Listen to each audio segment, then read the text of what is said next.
जय जगन्नाथ दर्शक बंधु आज भिडियो में आलोचना करवा भारतर पुराण संपर्कित 15टी साधारण ज्ञान प्रश्न एवं तार उत्तर। आज प्रथम प्रश्न रही महाभारत में वर्णित संजय को दिव्य दृष्टि किए देइथिले।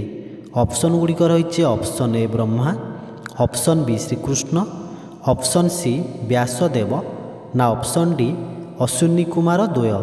तो दर्शक बंधु आपण प्रति प्रश्न में 5 सेकेंड समय मिल। जदि सब प्रश्नर उत्तर जानी ताल कमेंट बॉक्स में उत्तर लिखुँ। तेबे यार सठिक उत्तर है ऑप्शन सी व्यासदेव। महाभारत में वर्णित संजय को व्यासदेव दिव्य दृष्टि देइथिले। तो देखिए परवर्ती प्रश्न, पद्मपत्र रे जलबिंदु परी आमे संसार रे रहिबा उचित यह केउ शास्त्र रे कहा जाइछि। ऑप्शन गुड़िक रही option A Gita, option B Bhagavata, option C Mahabharata ना ऑप्शन डी चाणक्य नीति।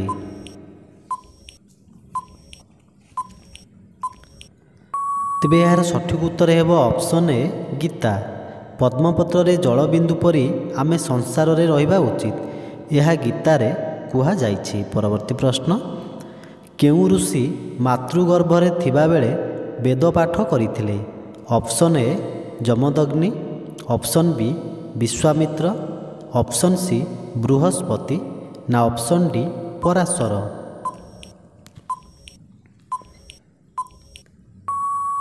तेबे यार सठिक उत्तर है ऑप्शन डी पराशर। पराशर ऋषि मातृगर्भरे थिबा बेले वेद पाठ करिथिले। परवर्ती प्रश्न, केउ दिन माँ महालक्ष्मी श्री जगन्नाथଙ୍କ रथ काठ भांगती बोली कथित अछि। ऑप्शन ए गुंडीचा दिन, ऑप्शन बी बाहुड़ा दिन, ऑप्शन सी हेरा पंचमी दिन ना ऑप्शन डी संध्या दर्शन दिन।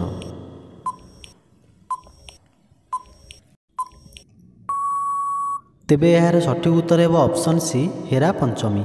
हेरा पंचमी दिन माँ लक्ष्मी श्री जगन्नाथଙ୍କ रथ काठ भांगती बोली कथित अछि। तो देखा परवर्ती प्रश्न, पूजार्चना बेले केउ पत्र रे नैवेद्य अर्पण करा जिवार विधि रही। ऑप्शन गुड़िक रही ऑप्शन ए पानपत्र, ऑप्शन बी कदलीपत्र, ऑप्शन सी बेलपत्र ना ऑप्शन डी हलदी पत्र।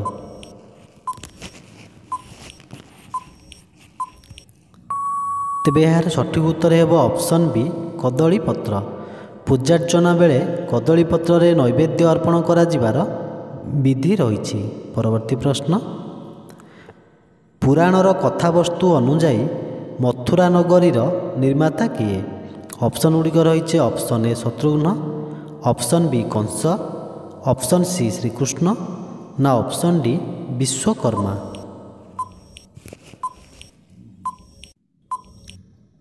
तेबे यार सठिक उत्तर है ऑप्शन ए शत्रुघ्न। पुराणर कथावस्तु अनुजाई शत्रुघ्न मथुरा नगरीर निर्माता थिले।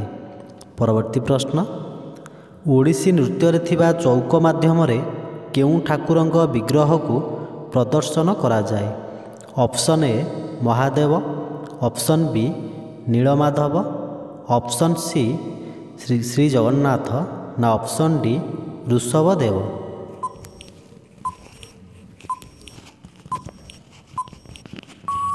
तेबे यार सठिक उत्तर है ऑप्शन सी श्री जगन्नाथ। ओडिसी नृत्य थिबा चौक माध्यम श्री जगन्नाथଙ୍କ विग्रह को प्रदर्शन करा जाए। परवर्ती प्रश्न, पुराण कथावस्तु अनुजाई माता गंगा स्वामी किए। ऑप्शन गुड़िक रही option A Kashyap, option B Manu, option C Vashishtha ना ऑप्शन डी शांतनु।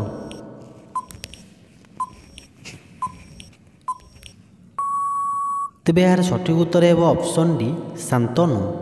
पुराण कथावस्तु अनुजाई शांतनु माता गंगा स्वामी। तो देखा परवर्ती प्रश्न, केउ ऋषि गंगा को पान कर देइथिले। ऑप्शन गुड़िक रही option A Atri, option B Matang, option C Jahnu ना ऑप्शन डी विश्वामित्र।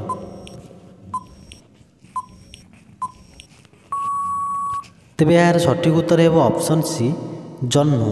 जह्नु ऋषि गंगा को पान कर देइथिले। परवर्ती प्रश्न, ए जीव ही ब्रह्म ए कथा केउ दार्शनिक कहिथिले।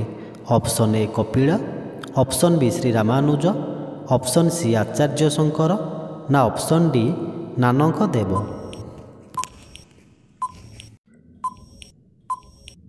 ତେବେ ଏହାର ସଠିକ୍ ଉତ୍ତର ହେବ ଅପସନ୍ ସି ଆଚାର୍ଯ୍ୟ ଶଙ୍କର। ଏ ଜୀବ ହିଁ ବ୍ରହ୍ମ ଏକଥା ଆଚାର୍ଯ୍ୟ ଶଙ୍କର କହିଥିଲେ। ପରବର୍ତ୍ତୀ ପ୍ରଶ୍ନ, କୃଷ୍ଣଗାଥା ଗାନ କରିବା ପାଇଁ ସମ୍ବଲପୁର ଅଞ୍ଚଳରେ ଏକ ସୁନ୍ଦର ଭଜନ ଶୈଳୀ ଅଛି, ତା'ର ନାମ କ'ଣ? ଅପସନ୍ ଗୁଡ଼ିକ ରହିଛି ଅପସନ୍ ଏ ସମ୍ପ୍ରଦା, ଅପସନ୍ ବି ସଞ୍ଚାର, ଅପସନ୍ ସି କୃଷ୍ଣଗୁରୁ ନା ଅପସନ୍ ଡି ଧୁନ୍ କେଲ୍।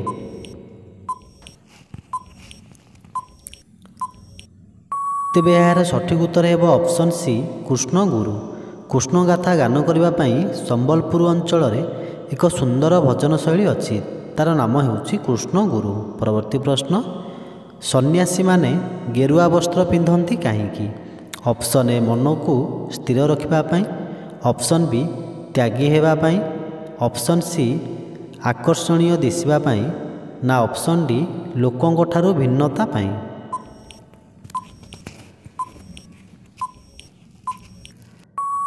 ତେବେ ଏହାର ସଠିକ୍ ଉତ୍ତର ହେବ ଅପସନ୍ ଏ ମନକୁ ସ୍ଥିର ରଖିବା ପାଇଁ।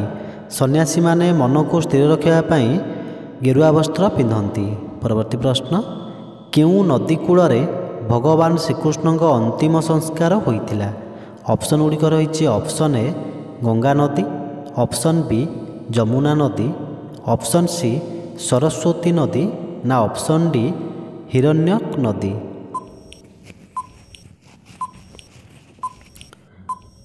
ତେବେ ଏହାର ସଠିକ୍ ଉତ୍ତର ହେବ ଅପସନ୍ ଡି ହିରଣ୍ୟ ନଦୀ। ହିରଣ୍ୟ ନଦୀ କୂଳରେ ଭଗବାନ ଶ୍ରୀକୃଷ୍ଣଙ୍କ ଅନ୍ତିମ ସଂସ୍କାର ହୋଇଥିଲା। ତ ଯିବା ପରବର୍ତ୍ତୀ ପ୍ରଶ୍ନକୁ, ଦୈତ୍ୟ ହିରଣାକ୍ଷକୁ କିଏ ବଧ କରିଥିଲେ?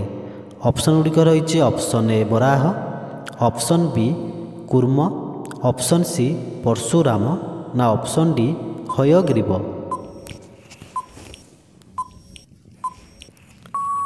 ତେବେ ଏହାର ସଠିକ୍ ଉତ୍ତର ହେବ ଅପସନ୍ ଏ ବରାହ। ଦୈତ୍ୟ ହିରଣାକ୍ଷକୁ ବରାହ ବଧ କରିଥିଲେ।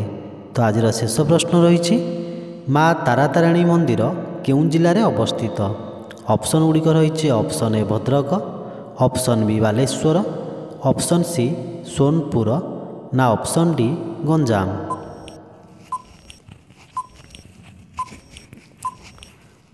ତେବେ ଏହାର ସଠିକ୍ ଉତ୍ତର ହେବ ଅପସନ୍ ଡି ଗଞ୍ଜାମ।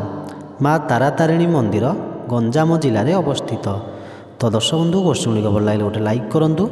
ଯଦି ଆମ ଚ୍ୟାନେଲକୁ ସବସ୍କ୍ରାଇବ୍ କରିନାହାନ୍ତି ସବସ୍କ୍ରାଇବ୍ କରିନିଅନ୍ତୁ, ପାଖରେ ଥିବା ବେଲ୍ ଆଇକନ୍ ବଟନ୍କୁ ଅନ୍ କରିନିଅନ୍ତୁ, ଏମିତି ଆଗକୁ ନୂଆ ନୂଆ ଭିଡ଼ିଓ ଦେଖିବା ପାଇଁ।